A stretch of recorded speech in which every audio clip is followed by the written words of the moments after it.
멀지 않아 중국과 대만 간의 양안 문제가 결국은 군사적 충돌과 전쟁으로 벌어질 것이라고 많은 전문가들이 또 우려를 하고 있는데요. 두 번째가 제2차 한국전쟁이에요. 그래서 중국과 대만 간의 양안 전쟁이 벌어지면 그 전쟁의 불씨, 그 불똥이 한반도로 바로 불씨가 옮겨갈 거라는 거죠. 그래서 제2전선은 북한과 한국 간의 제2차 한국전쟁을 말하는 것이고, 불어 전쟁의 결말이 어떻게 될 거냐는 질문에 전 두 가지 답변을 드렸는데, 그리고 두 번째는 러시아가 승리할 것 같다. 왜? 또 결국은 누가 이겼습니까? 소련이 이겼잖아요. 그러니까 사실은 러시아라는 나라를 무시할 수가 없는 거예요.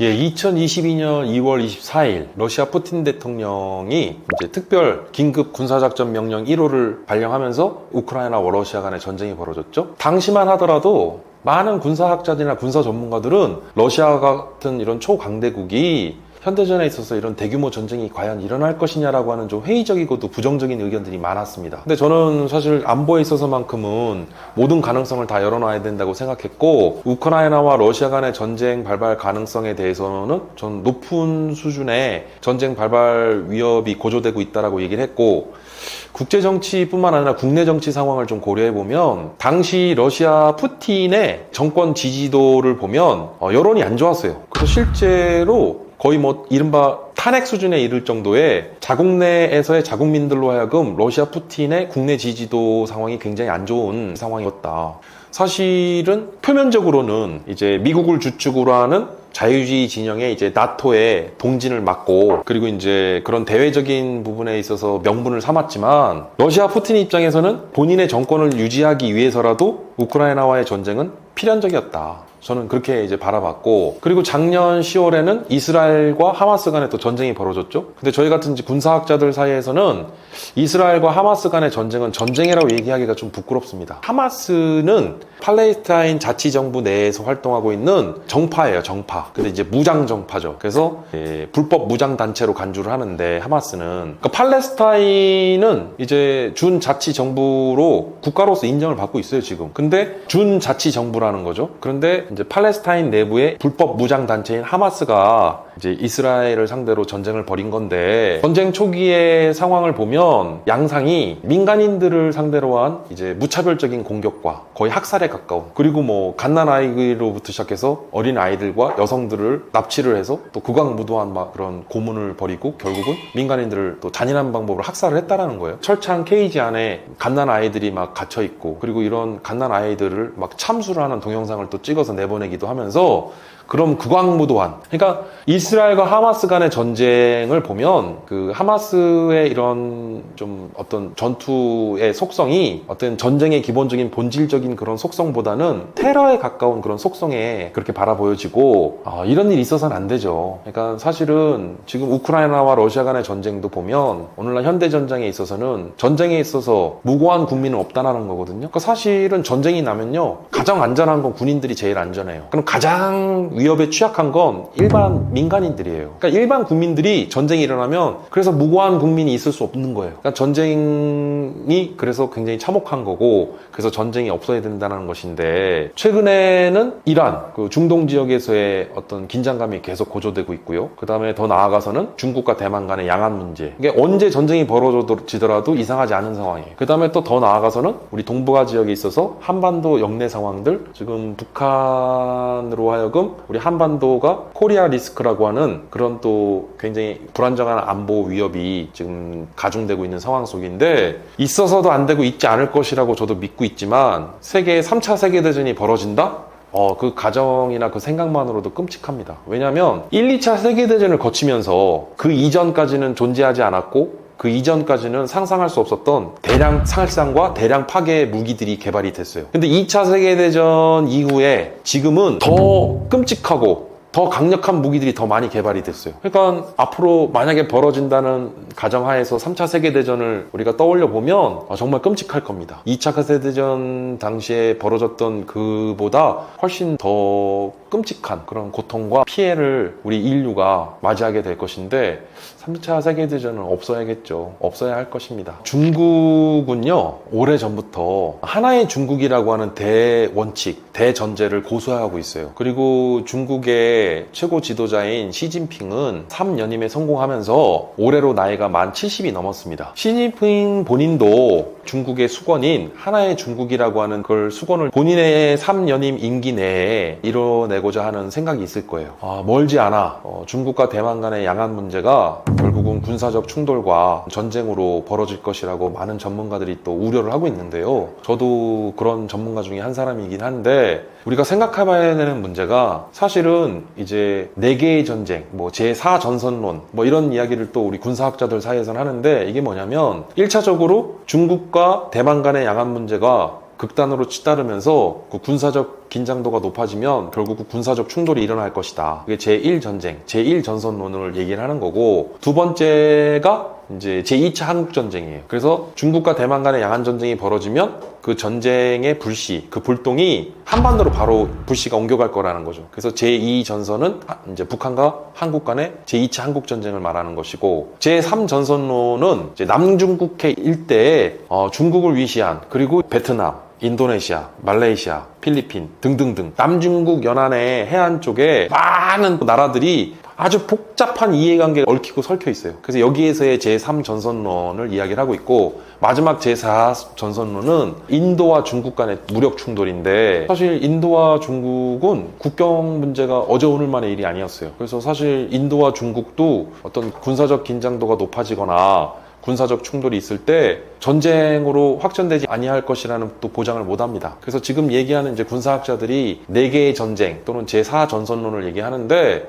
이게 그때그때마다 국제정세나 이런 상황에 따라서 조금씩 달라져요. 그래서 이거는 구독자분들께서 참고로 이제 알고 계시면 될 것 같고, 근데 분명하게 기억하셔야 될 부분은 중국과 대만 간의 양안 문제가 극렬히 대립을 해서 군사적 충돌로 이어지면 결국은 미국이 군사적으로 개입할 수밖에 없어요. 그럼 미국이 군사적으로 개입하는 순간, 지금까지 미국이 벌여왔던 모든 전쟁에서는 우리 대한민국은 직접적으로나 간접적으로 다 참전을 했어요. 군사적 지원을 했어요. 무슨 얘기냐? 과거 미국이 베트남 전쟁을 할 때 우리는 월남에 전투병 파병을 했어요. 이후에 이라크 전쟁을 또 벌였을 때 미국이, 그때는 또 우리나라도 다국적군에 또 합류를 해서 또 그때 비전투 물자와 전투 물자, 그 다음에 이외에도 공병부대나 의료부대 이후에 또 직접적인 또 우리 군 병력들이 또 지원을 했고요. 그리고 아프가니스탄 전을 비롯해서 그 이후에도 벌어진 모든 전쟁에서, 또 최근에 우크라이나와 러시아 전쟁에서도 보면 우리나라는 사실 미국을 경유해서 우회적으로 군사적 지원을 하고 있는 거지 않습니까? 155mm 포탄을 비롯한 군사 물자, 우리나라 포탄이 우크라이나에 유입이 됐으니까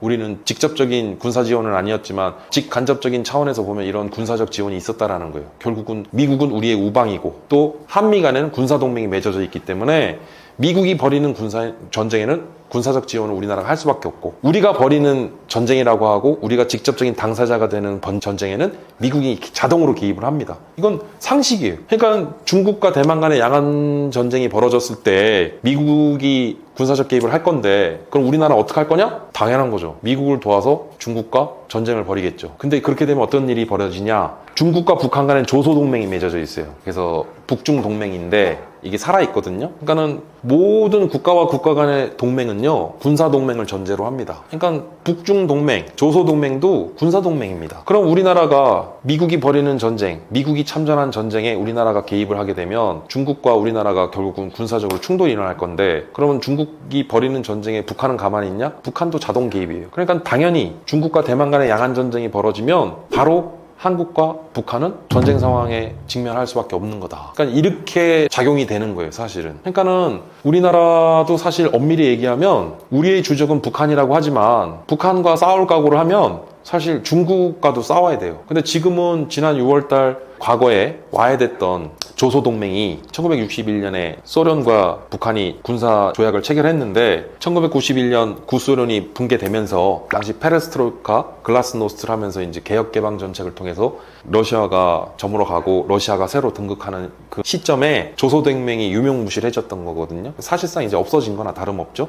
그걸 다시 복원시킨 게 지난 6월달 북러 조약 체결이었어요. 그러니까 무슨 얘기냐? 북한은 이제 중국과 더불어 러시아라고 하는 든든한 양날개를 얻은 거죠. 그러면 이제 중국의 전쟁에 북한은 개입하지 않을 수 없고, 그러면 북한이 중국과 대만 간의 양안 문제에 개입하면 결국은 또 러시아도 북한을 지원해서 이제 북중러 3개국이 일종의 공조와 연대가 형성되는 거죠. 군사적. 그러니까 우리나라가 만약 북한과 싸운다고 하면 중국은 중국인민해방군이 5개 전구로 나눠져 있어요. 가장 최정예 부대가 북부전구예요. 왜냐하면 북부전구가 북경, 베이징을 사수하는 역할을 맡기 때문에 우리로 따지면 수도방위 사령부예요. 그러니까 북부전구가 가장 최정예 부대인데 북한과 가장 인접해 있는 인근 부대가 또 북부전구예요. 그러니까 사실상 우리나라가 북한군과의 전면전을 가정하면 우린 북한군만 싸우는 게 아니라 중국의 인민해방군 중에 가장 최정예 부대인 북부전구와의 결전을 각오하고 전쟁 계획을 수립해야 돼, 사실은. 그러니까 우리의 적은 북한만이 아니에요. 북한이 적인 이상 중국도 적, 러시아도 적이 되는 상황이 되는 거예요. 그러니까는 중국과 대만 간의 양안 문제는 멀지 않아 군사적 충돌로 이어질 텐데, 그랬을 때 미국의 군사적 개입에 따라서 우리 한반도는 이제 전쟁의 그런 폭풍 속에 휘말려 들어가는 거죠. 지금 그런 상황입니다. 먼저 오늘날 현대전의 양상은요, 국가 총력전 양상 하에 국가가 보유하고 있는 모든 물적, 인적 자원을 총동원을 해야 돼요. 그래서 오늘날 현대전쟁에 있어서 가장 중요한 키워드를 2개를 뽑자면, 하나는 이제 효율, 또 하나는 효과. 그러니까 무슨 얘기냐? 그 국가가 보유한 물적, 인적 자원을 얼마만큼 효율적으로 이걸 활용할 수 있느냐. 그죠? 그러니까 전쟁은 자원이 중요한데 그 자원을 얼마나 효율적으로 사용하느냐에 따라서 전쟁과 전투의 승패가 갈린다는 거예요. 그리고 두 번째 효과성이라는 것은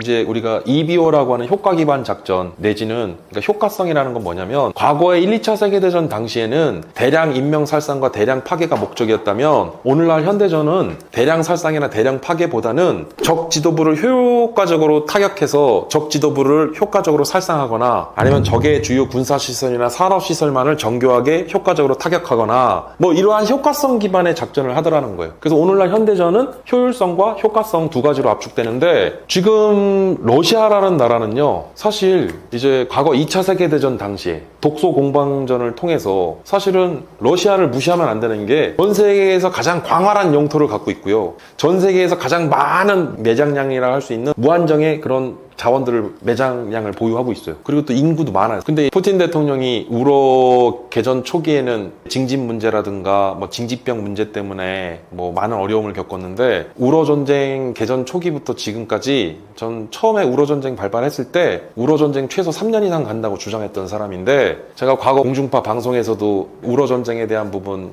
패널로 이제 방송을 하면서 그 언급을 했었는데, 왜 우러 전쟁이 3년 이상 갈 것이냐고 얘기를 했냐면, 첫 번째, 우크라이나와 러시아만의 전쟁이 아니에요. 그러니까 우크라이나는 미국을 필두로 한 나토의 자유주의 진영 국가들과, 그리고 러시아는 러시아, 중국, 이란, 북한 등 이런 나라들을 이제 우리가 지금은 권위주의 국가들이라고 하는데, 결국은 자유주의 진영과 권위주의 진영 간에 우크라이나와 러시아 간의 전쟁은 결국은 세력 간 대리전 양상으로 벌어지고 있어요. 근데 이게 똑같은 일이 반세기 전에 벌어집니다. 그게 한반도에서 북한을 중심으로 중국과 소련 등 당시 공산주의 진영, 그리고 우리 대한민국을 비롯한 뭐 미국을 필두로 한 민주주의 진영 간 세력 간 대리전이 벌어졌어요. 1950년 이제 6월 25일 발발해서 1953년 7월 27일 휴전을 할 때까지 만 3년 이상 전쟁이 지속됩니다. 그래서 이러한 세력 간 대리전 양상은 단기전보다는 장기전으로 갈 수밖에 없는 상황이 많다. 그리고 또 2022년 개전 후 그 해에 제가 관련 자료들을 좀 분석을 해보니까, 제가 주목한 부분은 개전 이후 우크라이나군과 러시아군이 보유한 전쟁 물자들, 병력수를 제외한 장갑차나 자주포 뭐 이런 것들이 어떻게 되는지를 보니까, 우크라이나와 러시아군 두 나라 모두 전쟁이 벌어졌을 때 개전 초기보다 전쟁이 지속되고 있는 지금 시점에서 보면 전차나 자주포, 장갑차 보유순이 훨씬 더 늘어났어요. 이게 무슨 뜻이냐? 전쟁을 조금 더 지속할 수 있는 여력이 있다는 거예요. 그래서 더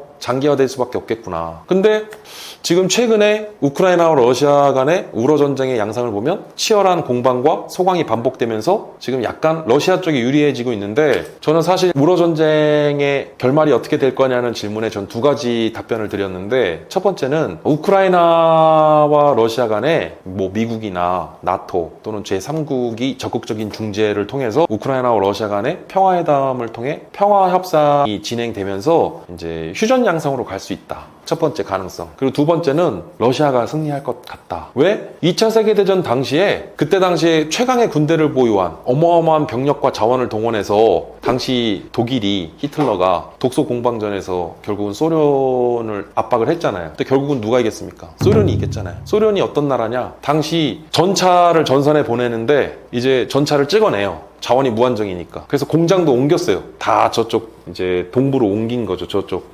이제 아시아 지역으로. 그때 이제 자원은 많으니까 탱크를 막 찍어내는데 탱크에 태워서 보낼 전차병이 없으니까 공장에서 전차를 만들던 근로자들을 전차에 태워서 전선으로 보냈다는 일화가 있거든요. 그래도 어마어마한 거예요, 이게. 그러니까 사실은 러시아라는 나라를 무시할 수가 없는 거예요. 그리고 푸틴이 최근에 보면 옆에 경호원들이 검은색 가방을 들고 다니는 게 보여요. 근데 그게 뭐냐면 핵 발사 버튼이 들어가 있는, 그걸 일부러 공공연하게 보여주고 있는 거거든요. 그러니까 전황이 불리해지면 푸틴은 언제든지 핵 미사일 발사 버튼을 누를 수 있는 사람이고 누르겠다라는 거거든요. 두 가지 시나리오로 가정인데 지금 소강과 공방이 반복되고 있는 우러 전쟁의 양상이 그런 두 가지 가능성을 열어놓고 있는데, 최근에 보면 프랑스 마크롱 대통령이나 또는 독일이 뭐 직접적인 우크라이나의 전투병 파병을 시사하기도 했고, 바이든 대통령이 미군이 직접적으로 개입해서 러시아 본토를 타격할 수 있다라고 하는 또 그런 부분을 좀 복선을 메시지들을 내보이고 있는데, 전 그걸 보고서